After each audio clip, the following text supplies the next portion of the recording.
Hello. Come get some food.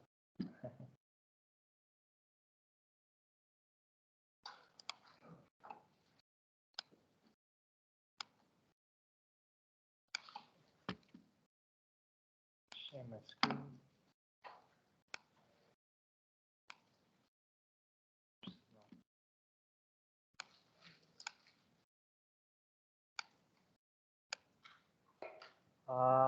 Welcome everyone to our General Body Meeting 7 of ACM at UC. Yay! Please fill out attendance form at acm@uc.org/c. And with that, quick introduction about ACM for newcomers. We are the student chapter of Association for Computing Machinery, which is basically the computer science and programming community at UC. We are full of people who with the common interest in computer technology, the latest software, cybersecurity, any majors with an interest in tech, you are all welcome to join. Our mission is to encourage professionalism among tech enthusiasts in a collaborative fashion by facilitating learning beyond the scope of classroom to develop innovative and inclusive ideas. And we do this through a variety of ways, like guest speaker, panel at the general body meeting, like today with people from AMEND, we also host our hackathon revolution UC. We have social event and review session. And yeah, just attend a 2 meeting and remember to check in and you're one of our members already. Do not have to pay for the ACM national membership. The code of conduct, ACM at UC is dedicated to a harassment-free experience for everyone. We have our anti-harassment policy, and we also follow the UC code of conduct, including any anti-discrimination statement. The best way to connect with us is through our Discord. Oops, that's not our Discord, no. Yeah, so we have a ton of channel, and we're always looking for feedback onto how to improve our Discord. Currently, we have general homework help and opportunities channel for anything job related. Scan our QR code to join our Discord if you haven't already. It's a pretty fun place. What's next? Oh, yep. And with that out of the way, we'll leave the session to the people of AMEND. Please welcome Ms. Kelsey and Mr. Jay. Awesome, thank you. We're excited to be here hanging out with all of you this evening. Oh, is there a way? Ooh, nice. You all are the tech people. You gotta show me how it's done. Yes.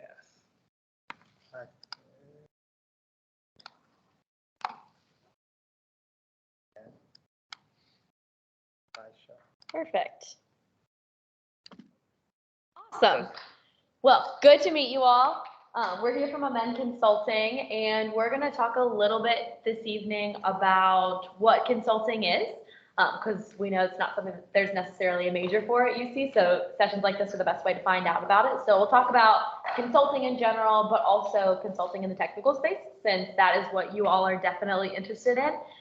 So we'll talk about that, and then we've got some case studies, project examples of the type of work that we do, and Jay's actually going to walk us through a specific project that he did with a client to give you all an idea of the type of work that you could do in the consulting side and an opportunity to ask questions about that. So my disclaimer before we launch into any of these is always, please ask questions. You know, we want this to be super informal. Our goal is not to just stand here and lecture at you for an hour, because that's what you get all day in classes. We want this to be engaging. Ask us questions, interrupt us. If Jay makes a terrible joke, laugh at it. Oh, I make good jokes only, so that you will have to laugh at my jokes. Do my jokes, not her. So interrupt us, ask questions. Sound good? Okay. And I will say the bar is high, because I came to this org last year as well, and it was one of the best presentation engagements that I had last year, because everyone was so engaged and asked a ton of questions. So you all set the bar really high for yourself. So we'll see. But quick introduction. just so you know who you're talking to, I am Kelsey. I am a UC grad, which it isn't, but we won't bring them off the stage for it. There's no stage. Thank God. But I'm a UC grad, so I went to Lindner. I studied operations management, and then I did my master's in business analytics. Was super lucky to find AMEND during the fall of my third year of undergrad as a co-op. So I co-op there. They just have been stuck with me ever since, and I never really left. So did a bunch of co-ops, went full-time as soon as I graduated, and was lucky to do about 3 years in the consulting side of our business. And I was very much a generalist. So Jay's very technical. I'm very much, I liked to do a little bit of everything and dabble across the board. So I've done a ton of operations, systems, FP&A, BI, project management, accounting, all sorts of different things. I very much stayed surface level on a lot of things, which was really fun. And then beginning of this year, pivoted into an internal role. So now my role is to recruit new and awesome talent for AMEND and to mentor them through our analyst program once they get here to make sure that they are learning a lot and having an awesome experience. So coolest job at AMEND, I will say. Everyone disagrees because they all think their jobs are the coolest too. So I guess it's a good problem to have, but it's been a ball. So excited to be here chatting with you. I always do fun facts.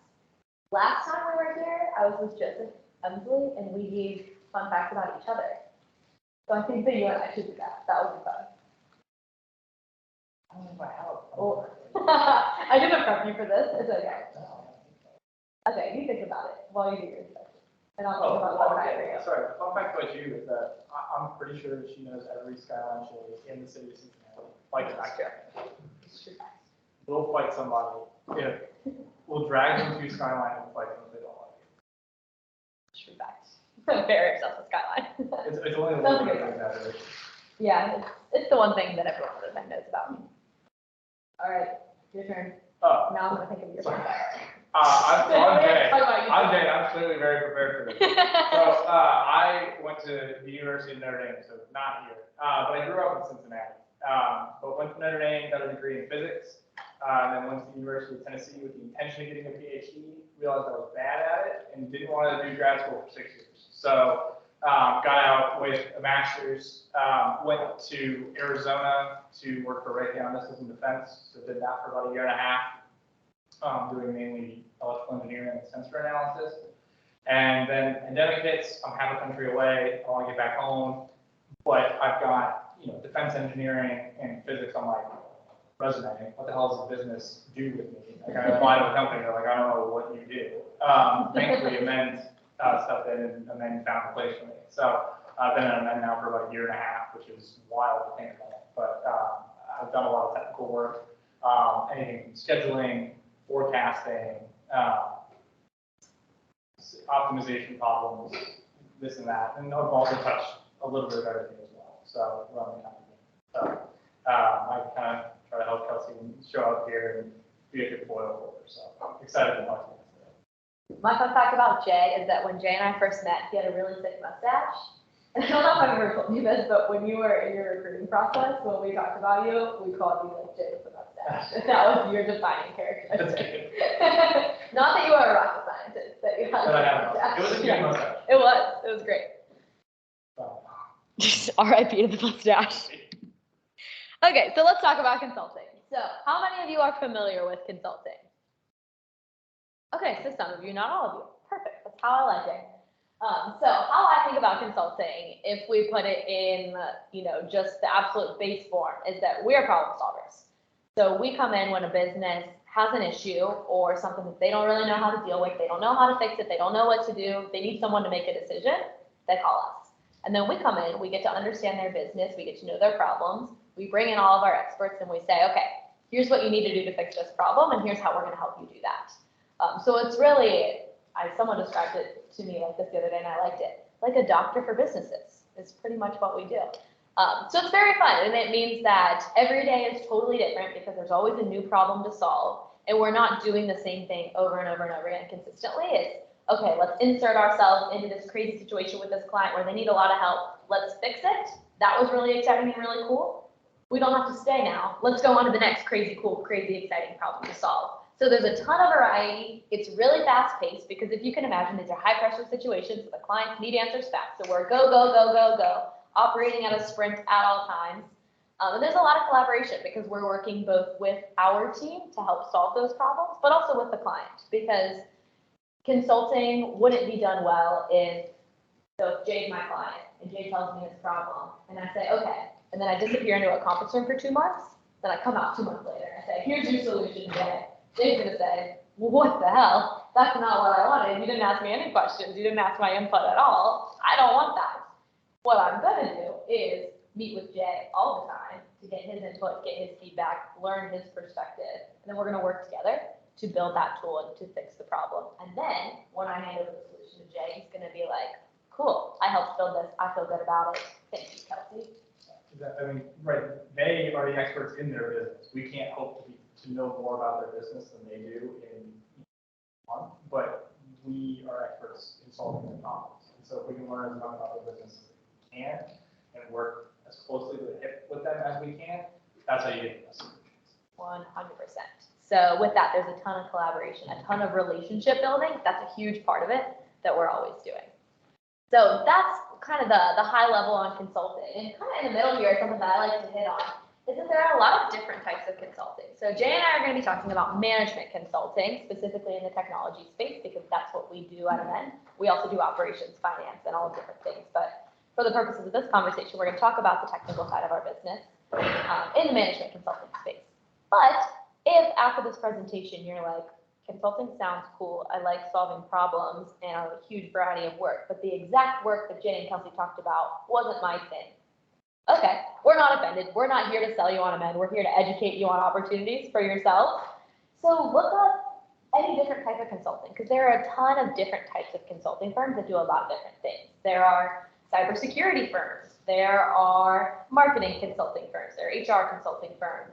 There are consulting firms that focus on one specific industry. So if you're passionate about the construction industry and technology in there, great.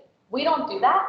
Well, we would do that. We don't do that exclusively, but if you want to do that all day, every day, I would guarantee you can find a consulting firm that does that. So just encouragement that even if AMEND and management consulting isn't your thing, there might be another consulting firm that is. So do a little bit of research and you could find some cool stuff there. One question that Jay and I get a lot is, who can be a consultant? Something that I think is really neat in that really the answer is anyone. We have people with many, many different majors at AMEND. This is a small sample. I actually did the math the other day, and we have 30 different fields of study within our 80-person team. So that's kind of crazy. So really any major is eligible. And I think that's a cool thing, especially in the technical space, that a lot of technical jobs, you know, if you're going straight into industry, you're going to be working solely with your technical team. But at AMEND, you could come and you can be the tech wizard, but you're also going to be working with ops consultants. You're going to be working with finance experts. You're going to be working with strategy people. So you get to interact with all different areas of the business world while being a functional expert in your area, if that's what you choose. And then it also gives you the opportunity to explore what else is out there and potentially build skill sets in other areas. So that's definitely a benefit of consulting if that's something that you're interested in, because it is a team sport. You can't do a consulting alone. I mean, some people do, but in our area of work, you can't do it alone because we're doing projects where we need all those different skill sets. So every team that we've got has many different skill sets. We don't have, I think, a single project with only finance people. Like maybe we're doing financial dashboards, but that means we need a data engineer to pull the data. We need a finance person to tell us what we need to measure in the financial reports. Then we need a BI consultant to use Power BI to build the dashboards.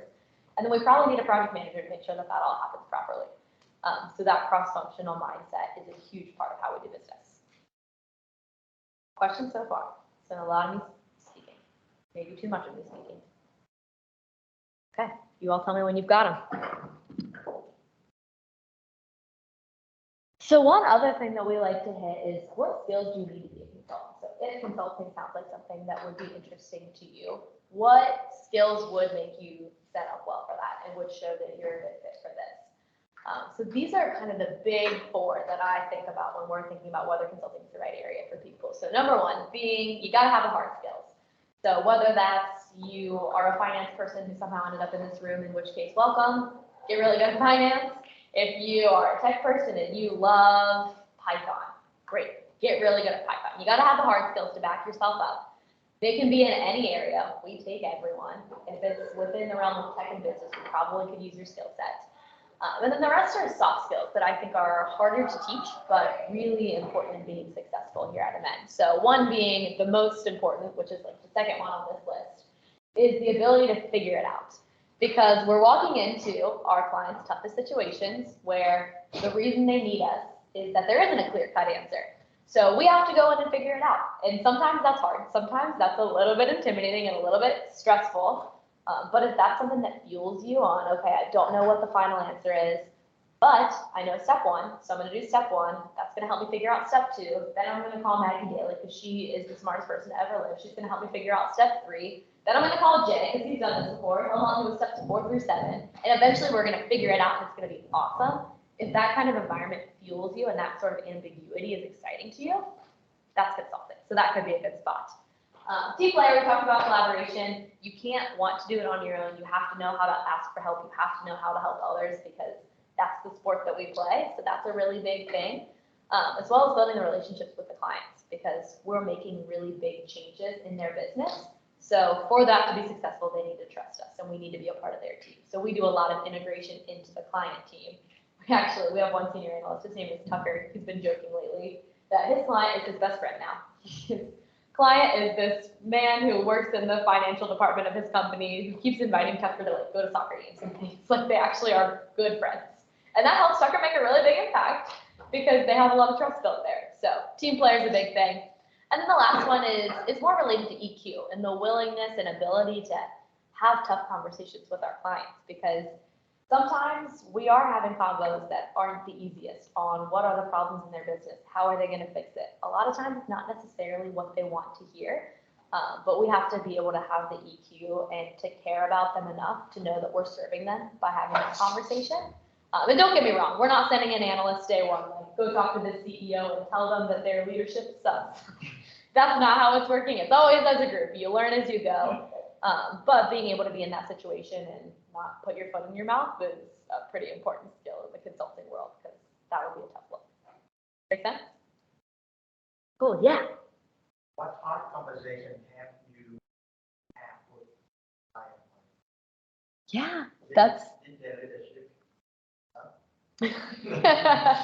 that's a good question. We have had those conversations before. We frame it very nicely in a way to help them come to that conclusion. I'm thinking about myself specifically. I had a client where I'm trying to think what's the best example for this. I had a client, my last client actually, where what they thought they wanted was not what they needed. And it was not the best answer for them. And that was tough because they really had their heels dug in the mud. So they wanted us to make them just a quick executive dashboard for their executives to use in Excel of all their key metrics that would update automatically so they wouldn't have to. Awesome, sounds great, right? We started the project. Well, we got 4 weeks in and realized they didn't have any of the data easily accessible. We couldn't pull the data automatically. It wasn't clean. Their processes weren't proper for it. So we could build the dashboard, but A, there was going to be manual updating needed because their data was a mess, and B, it wasn't going to be very accurate. And that was a hard conversation because they then were obviously not very happy with us because they wanted the easy, quick dashboard, and we were coming back to them and saying, we can build this for you.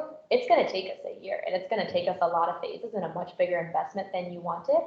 But when we get to the other side of that, it's going to be better than what you asked for. So making sure that we framed it in a way that they understood that we wanted to give them that. It just was going to take a different path, but they were going to end up in a better spot, set us up well, even though it wasn't really what they wanted to hear, very honestly. Yeah, well, so this isn't me personally, but I was talking to somebody today, Tyler, and he was talking about a client where I'm kind of working with this client as well, but I wasn't part of the conversation. So basically, the IT leader, we had this big project, we've been doing it for months, and he goes, maybe let's pause this. Maybe I don't like this. We're not gonna let's do it a little bit. Let's plan. Let's take a week to plan. Then we'll take these guys, and we'll take another week to plan. So you just kept kicking the can down the road. Then went to another meeting with Tyler. So on our side, to basically head up their field services team. basically explain what the conversation that they just had with the IT director, field services loses his mind and starts swearing up a storm. And so then there's just a lot of internal conflict there. So then that basically, we escalated that up to the CFO, CEO, and okay, like, you just need to get these squabbling children into a room and come to like just get everybody on the same page. And so it's sometimes you really want to do as best for your client, and you're trying to be diplomatic and try not to step on toes. And then when toes get stepped on, it's acting quickly and get everybody in the same room and being like, guys, if we are all on the same team, like, let's just move forward together and figure out what the hell we're doing. Let's all speak the same language. Sometimes being a consultant is just teaching our client employees how to speak to the other client's employees, because companies don't do a lot of that. Communication is the key to healthy relationships. Yes. It's pretty facet of life. All right, so who's Amend? We should probably tell you a little bit about who we are, other than just strangers up here in your meeting chatting with you. Yeah, we're pals.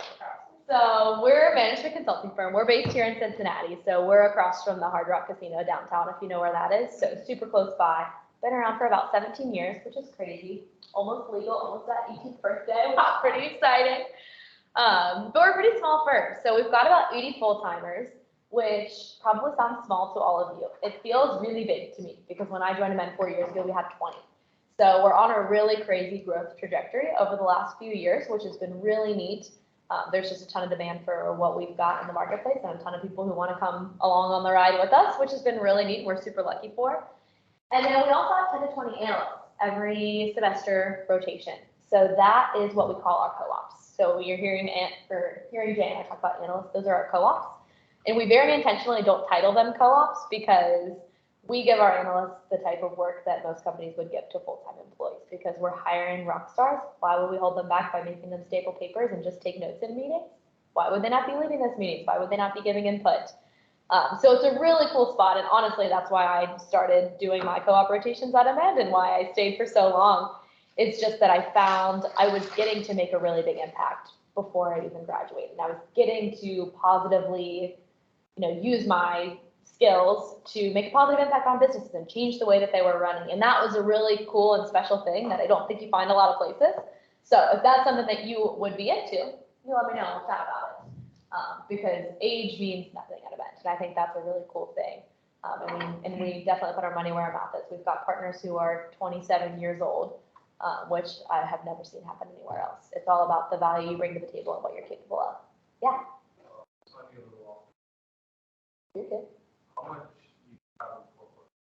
That's a really good question. So travel is becoming a much bigger part of our business, which is kind of fun. So a few years ago, 4 years ago, we had really no travel in our business, but with the explosive growth that's been happening, our clients are bigger than they have ever been before. We're working with bigger companies, which means that they've got locations all around the country now. So we actually have more clients than ever that aren't in Cincinnati. Still a decent amount that are in Cincy, because this is home base. This is where all of our consultants live. But we do have people who travel. So it totally varies. So our technical team, I will say, travels less than our operations team. So our ops team, they're pretty much traveling from a Monday to Thursday weekly basis, because you can't do operations work from the comfort of your own home. You got to be there. You got to have eyes on it. You got to have hands on it to see it. Whereas the more technical work, maybe we're traveling once or twice a month to get on site, see the client, meet with them. But a lot of the technical work can be done remotely from our office at Amend. So it's something that really depends on the situation. I also won't say that we don't have any technical resources who have traveled on a weekly basis. We absolutely have had that happen before. It's just a little bit less common. So sorry, that's kind of a non-answer, but it's an opportunity. It definitely happens, but it's not that every single person is on a plane every week. It just depends on the project and the client. How much have you traveled, Jay? I traveled a decent amount at the start of one time in Amend, and then last month I traveled again for the same client we got with them. So probably traveled. So yeah, out of a year and a half. 8 weeks or so. Mm-hmm. So like, but some people have been doing it every day for weeks and months. So it really depends. So good question. Don't apologize for it being off topic. Anything is on topic tonight. Other kind of big things about Amend. So we work with all different industries and all different systems. So there's no one language or one program or one system that we're married to. because we want to be able to be flexible and adaptable for our clients. That's really relevant in the tech sphere that, while we do have our preferred programs, we always are going to meet our clients where they're at because we realize that every system and every client is different. So I have absolutely implemented NetSuite as an ERP at my clients. That doesn't mean that when Jay does an ERP system recommendation for his client, he doesn't have to recommend NetSuite because that's the one that someone at AMEND knows. He's going to recommend the one that's best. And if we've never used it before, we'll learn it. And that'll be a new skill that we can put on our list of things that we do. So constant variability there, a lot of learning on the go, which is fun. And then last up here that I think is arguably the most important is our culture. And I hope that you feel with Jay and I that we're very casual, we're very fun. I think we're fun. You don't have to say that we're fun. But I would say that we are.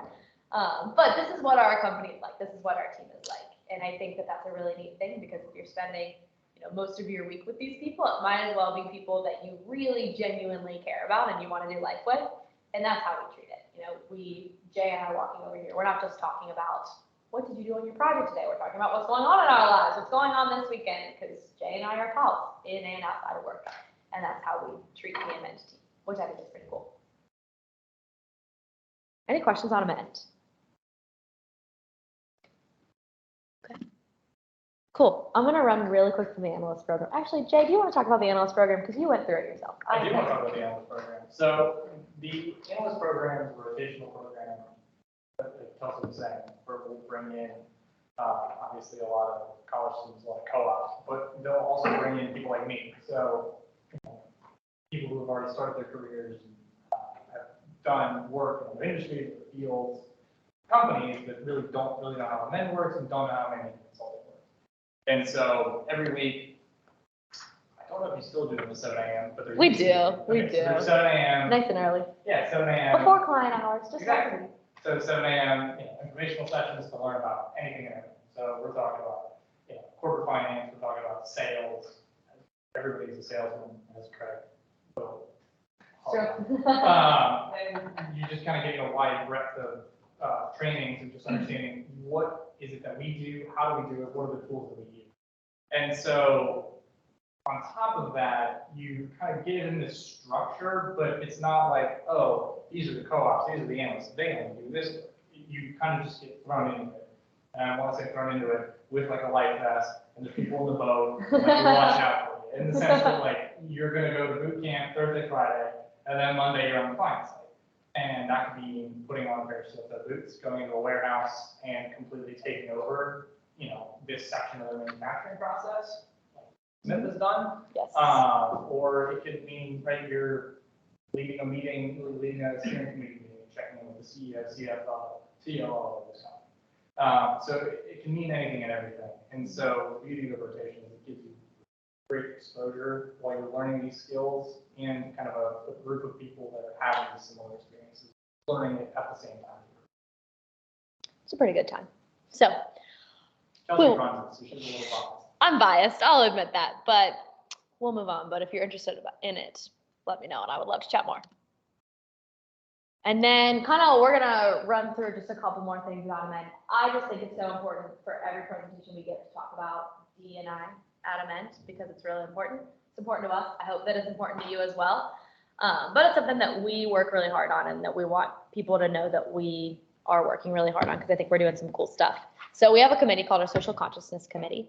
And this is the group that was founded about 2.5 years ago that focuses on how do we become a better and better company? Because you might have thought, Kelsey said that there were 20 people 4 years ago and now they're 80. How do you maintain a good culture through that crazy growth? This is how we maintain that culture and this is how we make it better even as we grow. So these are really the 4 different focuses of the committee. We've got a ton of people involved. It's the biggest committee in our business. At one point, it was literally half of our company was involved in all this, which is pretty cool. But there's a lot of components to it. So recruiting, that's what I think about all the time because I'll own the fact that if you look at our website, we're not as diverse as we should be. And that's something that we're taking really seriously and working really hard on. How do we find more diverse talent and bring them to AMEND? So that's my focus. And then Matt Yule runs our culture and inclusion subcommittee, and his job is to make sure that we're continually getting better as a culture so that we're ready to catch anyone and everyone who's coming to AMEND and making sure that they have an environment that they feel welcome in, that they feel safe in, and that they feel at home. So Matt does that, and then we also have internal learning and development where we're talking about a lot of these topics to continue to learn more together, because I don't know about all of you, but I'm not an expert on everything under the sun, so we want to be able to have those vulnerable conversations about that, and not feel like we need to keep that outside of work, as well as external partnerships, which runs the give back portion of our business. So we have a partnership with Cincinnati Works. If you haven't heard of them, I would encourage you to look them up. They're a really, really cool organization that helps people get back to work. And then we sponsor the Ascending Women series at Matry, which is super fun. Also, casual plug, there's one coming up in November. You all should join. And we've got a couple other partnerships on the way. So it's just a cool thing that's going on that we like to, make sure that people externally know that we're doing it. Because it can be easy to look from the outside and say, like, AMEND's website is not as diverse as it should be. You're absolutely right. But if you're thinking that, please note that there's a lot of effort going into changing that, and a lot of progress has been made so far, which has been cool to see. Okay, let's get to the good stuff, the projects, the stuff you're here to talk about. So what's on the screen right now is the magic secret sauce behind how we do everything that we do at AMEND. People, process, systems. Every single one of our projects that we do has these three components, because no project is going to be successful if we miss one, because you always have to have the people in place to maintain and manage the system, the business, the changes that we're putting into place, and that's really important. You need to have the processes in place to run the business properly, and you need to have the systems to make that efficient, to make that easier, and to measure your success. So that is a huge, huge component of any project. So if we're thinking about a technology project where you might be thinking in your head, like, oh, processes, that's operations. Well, yes, it absolutely is. But if we are doing, let's use any ERP implementation, because I already said that. This ERP implementation that I did with the client. Yes, the system was the main focus. That's what I was configuring. That's what we were implementing with this client. That was what we were thinking about day in, day out. But guess what? We still needed the people on board. We needed to make sure that all of our clients were on board with the system. They were excited to use it. They were trained on how to use it, so that I didn't leave and then it just flopped because no one knew how to use it.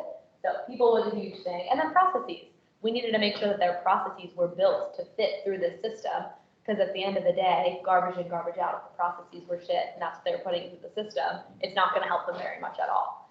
So we're going to walk through some project examples and case studies. I would encourage you to, as we're talking through them, see if you can find these three components in each of them. Okay, do you want to run through the case studies or do you want me to? Okay, so we've got a couple quick case studies and then Jay's going to do a deep dive for us, so I'll be quick. So this one is a project schedule optimization.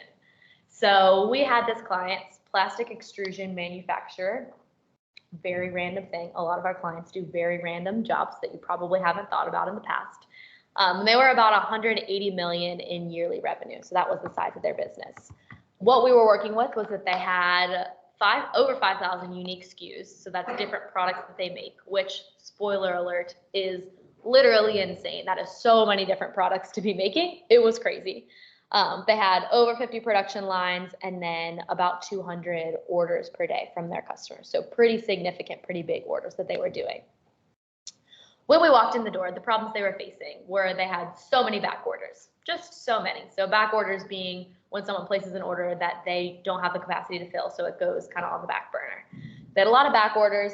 The orders that they were processing had super long lead times, which obviously made their customers angry. So customers were unhappy. Everything was bad. They didn't have any inventory in stock. Their downtime was crazy. It was just a crazy mess. So what did we do at AMEND? We came in and we said, okay, your main problem is your schedule. If you could schedule your production better, you'd be fine. And then you'd have time to make everything. You could tell your customers when to expect their things so that you wouldn't be late. All would be well. And they said, perfect, but we need you to build it for us because we don't have one. And we said, okay. And that's where our tech wizards came in. So this was actually one of our very first technical projects. Kind of funny that this is in the deck, because this was probably 5-6 years ago when we first started entering the technical space. And this was like ground zero. So we had one of our project leaders at the time, ended up being a data scientist. His name was Derek. And he rolled in and said, all right, let's build it. And he built this crazy scheduling software that fixed all of their problems, made it so that they had 0 back orders left. So they were totally caught up. They were able to accurately predict lead times because No longer was the scheduler person just like shuffling through paper orders and deciding what order to process everything in that day. Because that's what a lot of our clients do to schedule their production, which, spoiler alert, I'll tell you, is not effective. That does not work. So Derek built them a program that took into account, things like changeover time, like what things should be processed in a certain order, how long are things going to take, what priority is the customer. So if they're a high priority customer, they're going to get a shorter lead time. Their order is going to go in first, and a ton of different variables, ran the math on that, and then would spit out a schedule every day for each of those lines. So it was really incredible. The coolest thing about it was actually, so this company that we were working with is based in Europe. So like once a year, every once in a while, the guys from Europe come on over and they tour around the facility and they want to see it. And it was always a really big deal when they came in town. And they rolled in and we're like, how the hell did you do this? Like, how did you go from the terrible situation you were in and now you're just fine? We don't understand. How did you fix this? And they said, well, AMEND helped us fix this, and it's the scheduling tool that Derek built.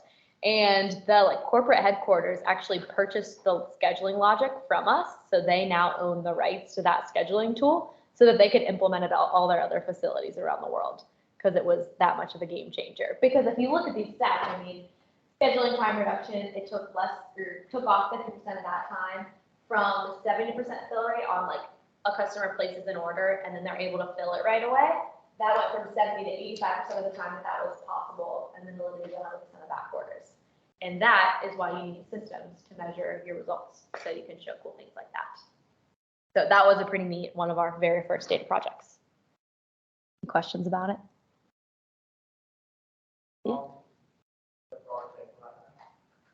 That's a good question. I'm actually not sure exactly how long this one lasted. We worked with this client for years. So what we like to be the case is that we do projects typically in 3-month chunks. I'd say 2 to 5 months would be an average project length. So that's probably around the time that this one was. But then we want the goal to be that we did a really good job and they really liked our work. So then they send us along to the next problem. So that's what happened with this client. We've done so many different things with them, from scheduling logic to leadership on the shop floor, to training their people, to building dashboards so they can visualize their data. We've done a bit of everything with them, and that's always our goal. Do you have a question back there? I wasn't here before, but how do you are there small groups, or is one big group working together, and how does the management work? That's a good question. So we staff our projects based on how big they are. So there are some project teams, like Jay just did a project where it was him and one other, because it was a smaller engagement and they didn't need as many hours. But we also have projects that are 10 people, because it's a huge endeavor and it needs a lot of different skill sets. So it totally depends. Sometimes that changes over the course of the project. It just is whatever the client needs, then we work it out on our end and figure out who to staff. Very rarely is it one consultant alone, though. I would say never. We really never have engagements with one consultant. All right, example number 2 is BI. Who's heard of BI? Nice, some of you. Very cool. So BI stands for business intelligence. It is a freaking awesome thing. I encourage you all to look into it. Power BI is our tool of choice to do that. So it's really just taking the data and putting it into pretty visualizations so that our clients can make decisions. Because if you can imagine, if they've got a huge Excel spreadsheet of 250,000 customer orders and what their customers wanted, no one's going to comb through all that. No one's going to look at every single line of that data. But if you can boil it up and give them a little bar graph of, here is how much you made on these different sectors of customers that you work in, that's really helpful. So it's just really a way of pulling together their data to show what they need to know. So here's kind of an example that we did with this. So this was a firearms manufacturer that we worked with a few years back. They're a $100 million facility in revenue every year. And then the business as a whole was 800 million. So this was not their only location, but we were working with one of their many plants. And they had about 100 SKUs, 20 production lines, really high product demand that they were producing. So that was a challenge, that they needed to be meeting these goals. But the problem was they had no visibility to the tool spend. So tools being the different items they were using to produce. They had no idea what they were spending on those. Because there's this thing called, I had never heard of these before, but tool vending machines, which sounds crazy, but it's literally like the vending machine that you would see with some snacks in it, but it'll have like a screwdriver or a hammer or a pair of gloves that someone might need in the production floor. And then the operators have like a code that they can put in and just like rent themselves a screwdriver if they need it for the day. And then they're supposed to return it at the end of the day. But if you can imagine, if people aren't returning those tools, that creates a large spend if they're just, pocketing a screwdriver and taking it home because they need one, and not putting it back. So then the client needs to buy more. That was creating a huge issue for them because they were spending so much on it, but they had no idea how much they were spending and they didn't know how to cut back. So they had no accountability because they didn't know who was doing these things. So what we did was we took all of the data out of these vending machines. So we extracted the data. That's a big data engineering side of things. And then we loaded it into Power BI for some visualizations. So we built them dashboards in Power BI that showed the tool spend by person, by tool, by date, by machine, and the location, and then whether or not those tools were returned or not. So that gave them a level of visibility into, okay, if we can see that, Bob's line on this production facility is spending 3 times as much on tools as everyone else. Cool, let's prioritize talking to Bob about the situation, making sure his people are giving their tools back, and then we can go address everyone else. So it really allowed a blocking and tackling exercise. We did a lot of training with the executive teams on how to hold those users accountable, because that can be a tough conversation to have. So that was us coaching them on how to have hard conversations. And then all of this data also allowed them to implement new stocking levels with the vendor so that they weren't keeping too much on hand, but that they had enough on hand that they weren't running out, because that was also becoming an issue. So all of that within 3 months, they had reduced their spend on tools by 35%, which in a business this big is a large number of about 60,000 every single month. So if you do the math, that's 720,000 a year. So almost $750,000 within 3 months of just implementing this solution. So that's really the power of data, and just putting it in a visual form and allowing people to use it is pretty crazy. Yeah, and you can see here the people, the process, the systems on. We had to figure out how to train the people to not be taking these tools and not giving them back, and how to hold people accountable for that. We needed the process in place of how to track that, and we needed the system to show us what was going on. So all of those components continue to be super relevant. I would be horrified to know. A lot of money. So now I'll hand it over for the main event. Jay, who's going to talk to you about avocados. I am going to talk about. Heck yeah. So we talked about plastics, we talked about gum, we talked about avocados now. So this was actually one of the first projects I ended up working on. So previously, this client, they were a produce company. So they had a wide range of products. They basically sold bag salads, bag green beans, Brussels sprouts, etc. And they also had an avocado business. So we helped them with a project, a scheduling project for their production of these green vegetable and salad products. And then after that, the project champion was like, hey, we've got avocados. I'm like, that's cool. Those are also green. And so he said, this is a completely different business though. Whereas you pull a green bean out of the ground, you pull a Brussels sprout out of the ground, that thing starts to die. You have to get that into a bag to the customer as quickly as possible. So the avocados is a completely different sort of problem, where obviously it's still a fresh product, so it's there's an expiration concern. But in this case, they would actually turn these avocados into a variety of guacamole products. They had about 70 or 80 guacamole products. They would make all of these and freeze them. And so as it turns out, avocados are very cheap. They're very cheap, cheaper from September to like February. Like that's peak avocado buying season, as it turns out. Outside of that, prices triple, and sometimes 3 times as much to buy avocado in the stores.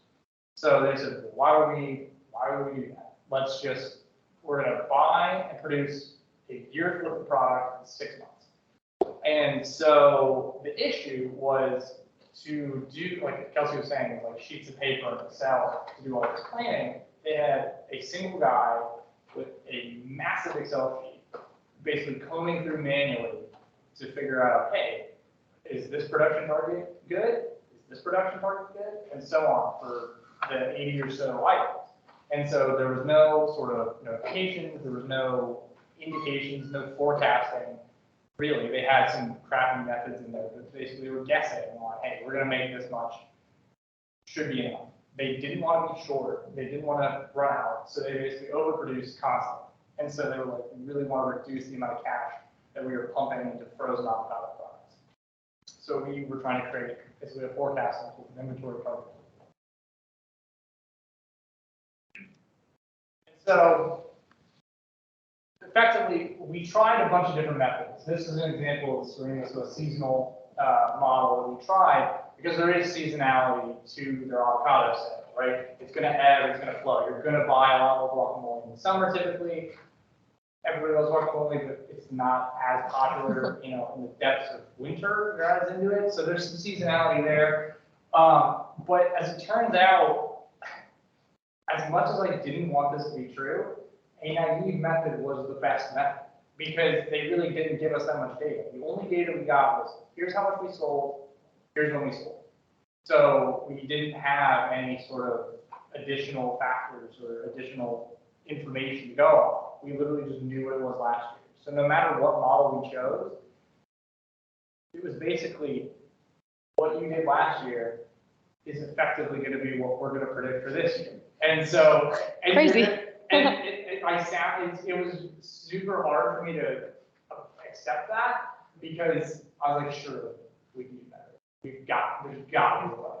But if you don't have the data, if you don't have any other factors to predict off of, you can't really do that much better. So what we ended up doing is taking 3 different methods. So just a basic naive, what we did last year, plus basically product trend, this seasonal model, and then a gradient boosted model.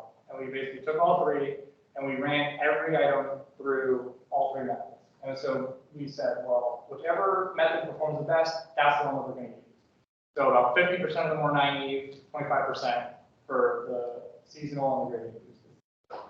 And so what that helped us do was come up with a little more robust way of kind of handling some of these items were we could predict a little more, but for some of these low volume items and soup items where there's a lot of fluctuation, a lot of variability, you kind of just got to go with your best guess and try to hedge your bets. What program did you do this in? I did this in Python. So their original tool was in Excel, and the scheduling tool that we wrote for them was in Excel, much to my dismay. I don't want to bash Excel because it's a lovely tool that has a wide range of applications, but there are certain things you should not use Excel for. That kind of gets into slighting in the sense that you have to meet the client where they are. And so for the scheduling tool, it wasn't really supposed to be a scheduling tool, but the client kind of, going back to Kelsey, the client didn't really know what they wanted. So that kind of is what it worked into. We didn't have a lot of time. It had to be quick and dirty. Excel was the way that we had to do it. As it turns out, that wasn't an optimal way to process and schedule massive amounts of data. So if we had done it differently, we probably would have used a different program.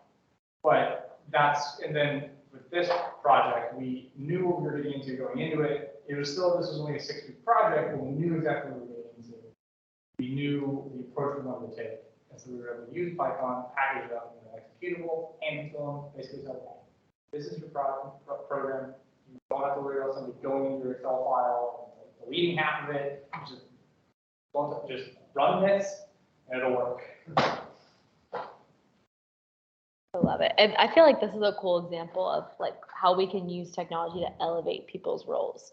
So it was not eliminating the person who did this. This gave them basic. I'm not sure what's your next slide.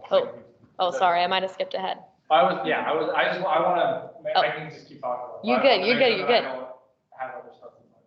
So because I think, and this highlights basically for the vast majority of items, we were pretty close. Like we did a pretty good job, and then there's a handful of outliers that were just disasters. And so I think exactly to Kelsey's point, the human element still comes in. We still want this production analyst to have a job and have an important role, but instead of spending hours and hours combing through this Excel sheet manually, like one year they missed a product by 35%, they overproduced by 35% because they just missed it.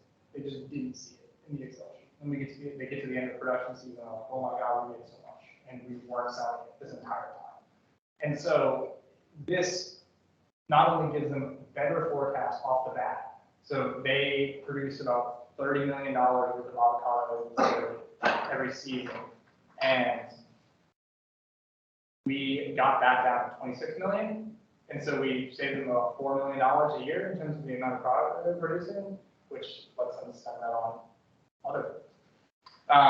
And then it also gave, what accompanied this was basically an email notification component where it would basically take the forecast, look through sales, and say, hey, this is what we forecasted, but you're trending way higher on this, or like you're trending way low on this. And so then we basically gave them, we weren't going to adjust the forecast. We're going to say, here's your target at the beginning of the year, but now you know exactly, you have the scientific backing for what your ballpark you're playing in.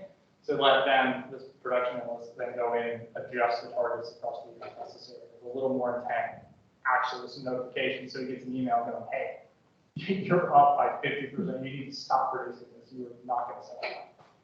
So it augmented his job, gave him more free time, and made him more effective, as well as saving money. All good things. It sounds really cool when I say it out loud. It is really cool, Jay. Yeah, sometimes it doesn't feel like cool. And then, and I think this is also, so the piece of this that I like is basically we gave them a forecast. And a common misconception with the client, especially this client, I think clients generally, people generally, when this client was like, hey, we want you to make us a forecast, they were like, hey, we want you to predict the future and tell us exactly what's going to happen. You can use these fancy computer things and tell us exactly what's going to happen 6 months from now. And then you have to walk them back and go, no, can't do that, because like the weather, nobody can do that. Your forecast is always going to be wrong. And that's a different, you can't say it like that to the client. You can't be like, hey, we want you to do a forecasting project. And you're going to go, great, it's going to be wrong. That's not the way you want to approach it, but it is. The forecast is never right. This is a forecast. It's not, we can't see the future. Good, I would want to lot the Powerball by now. But what you have to do is you have to pick your miss. It's like golf. You have to know where you're going to miss, right? Do you want to miss in the rough, or do you want to hit it 10 miles up into the lake, right? You got to pick where you'd rather be. And so this is where our forecast ended up. It's basically right here on this cost curve. So we basically said, how bad were our forecasts for all of these items? And we assigned a cost for that. And it costs more to be short than it does to be long. So if we have more product, we just have to store it. We allocated inventory. But that's not the worst thing. What's worse is basically having to go buy avocados at 3 times the price, produce out of season. That's a whole pain in the butt, which is why the short part of the curve is much steeper. So what we did is, we were feeling pretty confident in our forecast, but we wanted to hedge. We did not want to be short. We wanted to give our client as much confidence and as much cushion as we could. So we basically looked at the slope of this line, and once it reached a certain threshold, we basically just slid our prediction a handful of percentages up. We slid it to about 105% of our forecast. And so what that gave us was, it's an incremental increase in cost, but we know that that gives us a decent buffer in terms of inventory. So if they have a great year and they are selling way more, then we're less likely to be short, we're less likely to produce out of season. So you had to convince the client that yes, we have given you a forecast, but now we are adjusting that forecast to basically meet your business needs and kind of put you in a position that you feel more comfortable. So that's a walkthrough of an AMEND data project. So hopefully that's helpful. And, even if it's not consulting, just to give you an idea of what all this data stuff that you're learning in your classes, what that can look like in the real world. Because it's pretty cool, I think, and can make a really big impact. And that's the world of data. So I do want to be respectful of time because I know we're kind of at 8 o'clock. So if you have any questions, feel free to ask. If anyone needs to head out, more than welcome. Or if you want to ask anything one-on-one, Jay and I will be around for a few minutes. But thank you so much for having us. We're excited to have the chance to chat with you all. If you want to know more about any of this, I'll share Jay and I's contact information. to be sent out so that you can reach out to us if you're interested. But otherwise, have an awesome evening. Thanks for having us.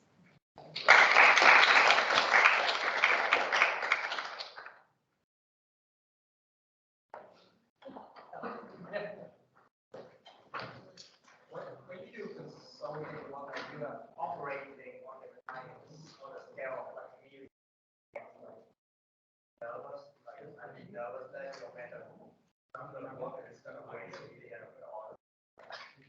It's a good question. It's a great question. I mean, It's terrifying. yeah, I mean, like you want to do a good job, but I think Kelsey talked about the team aspect of it, right? So like, if it was just me, you're like, hey, here's millions of dollars, don't lose it all, I would be terrified. But you've got a team around you, so you've got people that have done it before, you've got people to bounce ideas off of, and we wouldn't be in business if we wasted company true. money. So there's a lot of smart people that kind of give you that confidence and make you sure that you're not going to waste the client's money. But the stakes do get pretty high. Yeah, there's a healthy amount of fear. Yeah. Gotta take it seriously. You need to be scared, yeah. You gotta know that you're doing something, playing for something. Yeah. Like when talking to data, like how do you determine what's outlier and what's not outlier? Sorry, oh, for the outliers? Yeah, like for this point, not for this, like for the one before that, this like what do you think, like how do you go about like defining what the outliers are and what to include and exclude while making the. I think that's a discussion that you kind of have with the clients as well. It's more, it's talking through like, so in this case, it was mainly like volume based. So like the amount of product that they sold, there were a handful of items. Like, so we basically tried to not include any of the massive outliers, but that was just talking to the client, like, hey, we have predictions for these, they're probably not very good. You don't make very much of this, like, do you want us to include this or not? So it's an art and a science in the sense that sometimes they still want the prediction, even if it's bad, just to have a marker in the same.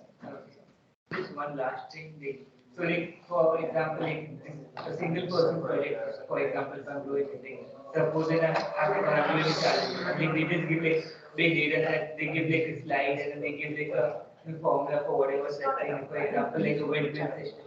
Okay, so like, do you have any like, tests for like, how to go about like, analyzing data? No. Do you have a specific example in mind? Like, just when you say tips for analyzing data? Like I was wondering if you have a certain problem, like, how do you identify stuff and then tackle it problem? I think, well, you got to be wrong a lot. It's a lot of, so for this, I think I just plotted a lot of things. I just plotted anything and everything that I could. So that's how I started, just looking at basically sales over time, looking at sales by like product group. You basically just look at everything and you talk. So for data exploration, I don't know. I don't really have a key like this is where you should start, but I think understanding the problem that you're trying to solve is the most important thing. Because you can be given a ton of information, a ton of data, but in the end, we just needed to basically figure out how much were they going to sell in the future. So what we cared about was sales ultimately. So we focused on looking at how much did they sell, when did they sell. Yeah, that's a good presentation. Thank you. Thank you so Well, much. thank you for your question. Yeah, awesome stuff. And I also want to know, like, are you hiring for We're wrapping up hiring for the spring right now, but we are looking for summer and fall currently. Oh, okay. So, is it on the website or like where do I apply? Yes, yep. If you go to our website under and I'll send the link along with our contact information, but if you go to our website under the People tab, there's an Apply Now page. You click there and you'll get all the information you need. Yeah, thank you so much. Of course. Could I just get your name once again? Oh yeah. Yes. Here, and let me Okay, give you my info. So if you've got any questions, you'll always know where to find. Want to find you on LinkedIn? Yes, connect with us on LinkedIn, please do. We love more LinkedIn friends. But here is my contact info, and actually that QR code on the back. So on the back there's a QR In code. terms of That'll my take skills, you that to you the have or analyst anything? program page, and you can find I out. really I came from Of a course. finance background, and so I hadn't really, I find in a professional sense, but it's more I think Kelsey was saying, we have a hard skill. It shows you can learn any hard skill that you want, like Python, bar, Power BI, if you do any of that, anything else.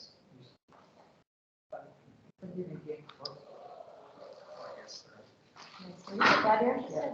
Looking forward to the application. Yeah, thank you guys for taking us late on a Thursday, so thank you for hanging out. Thank you, have a nice day. Yeah,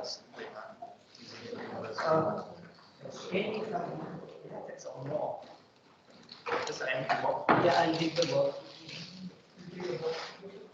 Take more. Take all. Is your receipt? You need the receipt. I thought they had fast case today. Yeah, I went to a tour. You watch it as well? You going to the Ohio con? No, where is it? Just the anime con of spring semester. It's gonna happen in January. Yeah, I think so. If you go to anime, probably gonna sponsor. We can do that actually. See you all. Thank you, guys. Thank you. Thank you. No, we cannot do that. We cannot sponsor people. That's ACM. Anyone want the vegetarian one? Can we sponsor people to anime content bro. convention as ACM? We will not have a, We could do such thing in spring. I don't know, there's no reason. But like, why can we not? Because I think you would need to like have a good reason to have that funding.